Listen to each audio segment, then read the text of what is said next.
في يوم مليء بالأحداث المتصلة بعالم السوشيال ميديا في تونس، تحولت الأنظار إلى مجموعة من المشاهير على مواقع التواصل الاجتماعي، حيث قررت النيابة العمومية بالمحكمة الابتدائية بتونس اتخاذ إجراءات صارمة ضد بعضهم لأسباب متعلقة بسلوكيات غير مقبولة.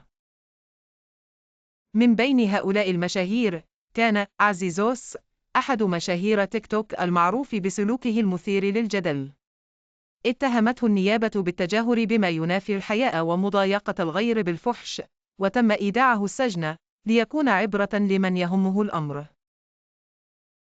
على الجانب الآخر، تعالت الأصوات حول 3 تيك توكوز مشهورات بعد أن تم إدراجهن في لائحة التفتيش، إثر فرارهن من مواجهة الاتهامات المشابهة وهن الآن تحت رحمة القضاء.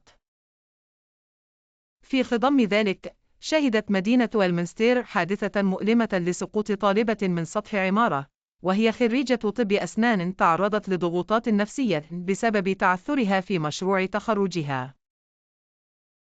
هذا بالإضافة إلى قضية أخرى أثارت جدلاً، حيث تم إيقاف شخص معروف بنشر فيديوهات تستهدف رجال الحرس الوطني، وذلك بعد أن اعتدى على أحد رجال الأمن لفظياً وبدنياً.